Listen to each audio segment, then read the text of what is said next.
Fatima Shirazi homemade product इस्तेमाल करने से 1 मंथ में 10 kg तक आप अपना वजन कम कर सकते हैं।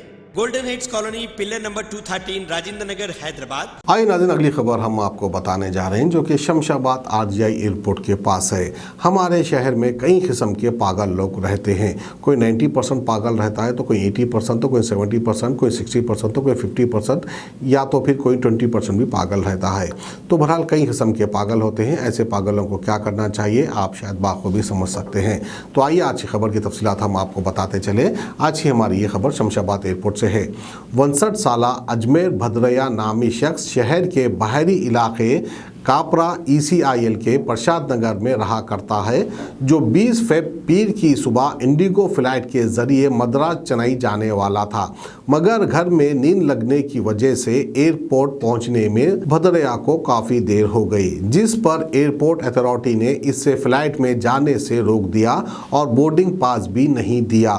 हालांकि भद्रैया ने एयरपोर्ट अथॉरिटी से काफ़ी बहस भी की, मगर वक्त ख़त्म हो जाने की वजह से इसे फ्लाइट में दाखिल होने नहीं दिया गया, जिस पर भद्रैया ने गुस्से में आकर 100 डायल कर चेन्नई जाने वाली इंडिगो फ्लाइट में बम होने की झूठी इत्तला दे दी, जिसके बाद पुलिस और सिक्योरिटी का अमला अलर्ट होकर तलाशी शुरू कर दी, जिस पर पुलिस के हाथ कुछ नहीं लगा और ये इत्तला झूठी साबित हुई। मगर डायल 100 पर कॉल करने से भद्रैया का मोबाइल नंबर ट्रेस हो गया और फिर आरजीआई की पुलिस ने भद्रैया को अपनी कस्टडी में ले लिया, जहां इसने पुलिस के सामने सारी तफसीलात भी सुना डाली, जिस पर पुलिस ने केस बुक करके इसे 41 CRPC के तहत नोटिस देकर भेज दिया और फिर भद्रैया ने मीडिया के सामने आकर सुनाई सारी तफसीलात। तो बहरहाल इस तरह की बड़ी हरकत करने के बाद 41 CRPC देना सही है या गलत है, कहीं ना कहीं ये सवाल उठता है, क्योंकि इस हद तक पुलिस के अमले को परेशान करना और जो फ्लाइट में पैसेंजर बैठे थे उनके दिलों में डर और खौफ बिठाना, क्या ये आसान बात है, क्या ये छोटी बात है, कहीं ना कहीं ये सवाल उठता है। तो आइए भद्रैया क्या कहते हैं, हम आपको सुनाते हैं। ఏం లేదు, విషయం చిన్నదే, కాకపోతే దాన్ని పెద్దగా చేశారు, పోరాటం చేశారు. మీకు నెట్స్లో చెప్పాలి, 2 minutes చెప్పాలంటే, నేను ఎప్పుడు కూడా ట్రావెల్ చేస్తుంటాను, వారానికి 2 సార్లు. ఈ మధ్యలో అయితే వారానికి 2 సార్లు. నేను చెన్నైలో పనిచేస్తాను. హైదరాబాద్లో ఫ్యామిలీ ఉంటుంది, ఏది మన కాపరా దగ్గర. అటు నుంచి వచ్చేటప్పుడు నేను లాస్ట్ ఫ్లైట్ వస్తాను, 11 o'clock ఫ్లైట్, ఎప్పుడో 12:30కి దిగుతుంది లాస్ట్ ఫ్లైట్. ఇది సాటర్డే. మండే ఉదయం ఫస్ట్ ఫ్లైట్కి వెళ్తాను, 5:30 ఫ్లైట్ ఒకటి. అయితే ఏం చేసింది, ఇవాళ రాత్రి నేను అట్లాగే బుక్ చేసుకొని 11 o'clock ఎప్పుడో నేను పడుకొని లేచిన, 10ంటికి ఎప్పుడో పడుకొని మళ్ళీ గంట తర్వాత లేచి సామాను చదువుకుంటే మిస్సెస్ లేచి అన్నది ఏం చేస్తున్నారని. ఏం లేదు, సామాను పొద్దున్న లేవాలి కదా, 5ంటికి ఫ్లైట్ ఉంది కదా వెళ్ళాలని చెప్తే ఆమె అన్నది ఇప్పుడు ఎందుకు పొద్దున్న చూడొచ్చు అని చెప్పి మళ్ళీ పడుకుంటే 11:30కు 5ంటికి తెలుస్తుంది. 5:30 ఫ్లైట్ నాది, 5ంటికి తెలివస్తే ఏంటి ఇప్పుడు 5 అయింది, ఇంటి మంచిగా పడుకున్నావు కదా అని చెప్పి ఆమెకు హ్యాపీ. సరే అని చెప్పి ఏం చేసిన, ఇక ఎలా పోలేమని చెప్పి మళ్ళీ అప్పుడెప్పుడుగా బుక్ చేసిన టికెట్. అంతకుముందు తీసుకున్న టికెట్ 5,000 పడింది నాకు రావడానికి, ఒక 1 way. మళ్ళీ తీసుకుంటే 10,000 అయింది. ఆ 10,000 టికెట్ పోయిందని చెప్పి తీసుకున్నాను. 10,000 రూపాయల టికెట్ తీసుకున్న తర్వాత మళ్ళీ నేను టైం ఉంది కదా అని చెప్పి మళ్ళీ బయలుదేరిన. సొంత బండే, నాకు బండి ఉంది, సొంత బండిలో బయలుదేరిన. ఎయిర్పోర్ట్ వస్తుంది, మధ్య ఇంకోటి గుర్తుకొచ్చింది, అరే ఆ సార్ని కలవలేదు, 2 సంవత్సరాలు అయింది, అదొక పని ఉంది, అది మిగిలిపోయింది, టైం ఉంది కదా అని చెప్పి అది చూస్తున్నాను. ఆ 2 పనులు చూసుకునేసరికి 2 గంటలు ఉంది, 2 గంటలు. సో గంట అక్కడి నుంచి ప్రయాణం, గంట ముందునే ఉండాలి, 2 గంటల టైం ఉంది. నేను కరెక్ట్ చెప్తాను, అరౌండ్ 8 o'clock బయలుదేరానప్ప. ఎక్కడి నుంచి, ఉప్పల్ నుంచి. మా ఊళ్ళు ఇల్లు కాపరా, కానీ ఉప్పల్లో నాకు ఒక చిన్న ఇల్లు ఉంది. చిన్న ఇల్లు అంటే దానికి షెడ్ లాగా వేసాం, నా ప్లాట్లో షెడ్ వేసాం. ఆ చెల్లెలు కొడుకు ఉంటాడు కండక్టర్, అతను వాళ్ళని చూసుకోవడానికి వెళ్తే పక్కన బిల్డింగ్లు అన్నీ అయిపోయింది, నాదే ప్లాట్ ఉంది అక్కడ. నేను గవర్నమెంట్ ఉద్యోగం కదా, వచ్చి నేను కట్టుకుందాం అంటే రిటైర్ అయిన తర్వాత ఇప్పుడు రిటైర్ అవుతున్నాను. ఇది June 30 దాకా రిటైర్ అవ్వాలి నేను.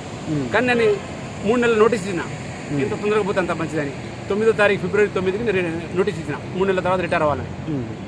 3 నెలలు ఎప్పుడు అవుతుంది, 9 May అవుతుంది. ఆ May 9కి రిటైర్ అవ్వాలి.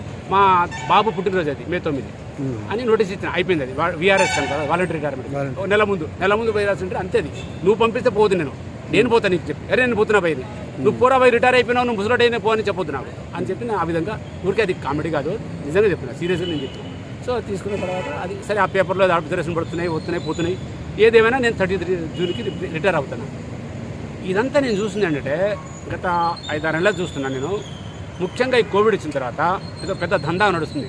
ఎంత నడుస్తుందంటే నేను దందా అని చెప్పను, వాళ్ళు కూడా పాపం ఏం చేస్తారు, నష్టపోయినంత మళ్ళీ రికవరీ చేసుకోవాలని చెప్పి ఏం చేస్తున్నారు, డైనమిక్ ప్రైసింగ్లో మార్చేశారు. డైనమిక్ ప్రైసింగ్ అంతకు డైనమిక్ ప్రైస్ ఉంటుంది కదా. 2018లో నేను చెప్తున్నాను, ఏదైనా మిస్ అయితే ఫ్లైట్ వేరే ఫ్లైట్లో ఇచ్చేవాళ్ళు 1000 రూపాయలు తీసుకునేవాళ్ళు, 1000 రూపాయలు. ఇప్పుడు అయితే 2500 చేశారు. 2500 వేరే ఫ్లైట్ మిస్ అయితే 2500 తీసుకుంటారు, మళ్ళీ ఇస్తారు. కానీ ఇది ఒక దందా అయిపోయింది. మళ్ళీ 2500 ఇది యాక్చువల్గా 10 నిమిషాలు, ఇప్పుడు ఏదైతే 25 నిమిషాల ముందు గేట్ క్లోజ్ చేస్తూ ఉంటుందో అది 25 నిమిషాలు అక్కర్లేదు, 15 నిమిషాలు చాలు. 15 నిమిషాల ముందు క్లోజ్ చేస్తే 15 నిమిషాల నుంచి అక్కడ దగ్గరే అది బస్సులో పోతారు, లేకపోతే దాంట్లో సరే అందరూ ఒకసారి పోతే కష్టం కదా అని చెప్పి దానికి పెట్టి ఉంటారు, 25 నిమిషాలు పెట్టి ఉంటారు. దానికి నేను ఏమో అనుకోలేదు, అది ఇంటర్నేషనల్ లెవెల్ అది, లేకపోతే సిఏఓ DGCA అని ఉంటారు, DGCA వాళ్ళు చూస్తారు. అది నేను తప్పట్టే. కానీ నాలాంటి వాడు ఎక్కడో తర ఉంచినప్పుడు అకామిడేట్ చేస్తారు కూడా. కానీ అక్కడ సీనియర్ అమ్మాయి లేదు, వాళ్ళ చిన్న ఏదో జూనియర్ అమ్మాయి పెట్టారు.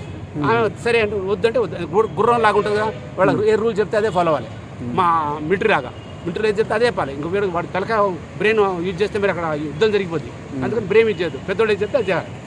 అయితే ఈ అమ్మాయి ఏం చేసింది, వద్దు సరేనమ్మా నీ సూపర్వైజర్ నుండి పిలువ అంటే పిలుస్తున్నా ఆమె వచ్చేది 10 నిమిషాలు అయింది. ఈలోగా నేను ఏం చేశాను, ఆ ఫ్లైట్ వెళ్ళిపోతుందమ్మా నువ్వు పిచ్చిదాకా ఎట్లా అంటే వెళ్ళిపోతే కాదు, నేను ఫోన్ చేసి ATCకి ఫోన్ చేసి బండి ఆపించగలను, ఎలాగైనా నేను బండి ఆపించను, నేను చేయగలను. GMR ఫోన్ చేసి చెప్పగలను అంటే అలా చెప్తున్నా, ఏదో చెప్పాను, ఏం మాట్లాడాను నాకు తెలియదు. అలా చెప్పేసి మొత్తం రేజ్ అయిపోయాను. సరే మెల్లగా మాట్లాడాను, అమ్మ నా మాటే అంతా, నేను ఇంకా గట్టిగా మాట్లాడగలను, కానీ మెల్లగా మాట్లాడతానని చెప్పిన తర్వాత చివరికి ఏమైంది, ఆ అమ్మాయి ఇవ్వలేదు, ఆమె లేట్ అయిపోయింది. నీకు డేట్ చెప్తాను, డేటా చెప్తాను. నేను బహుశా 9:55కి అక్కడికి వెళ్ళాను, రైట్ 9:55కి. అయితే నేను 9:50కి వెళ్తే నాకు అలో చేసేవాడు. 9:50 అంటే 10:15 కదా, 10:15 ఫ్లైట్ అంటే 9:55కి వెళ్ళాను, అంటే 20 నిమిషాల ముందు వెళ్ళాను, అంటే ఒక 5 నిమిషాలు లేట్ అయింది.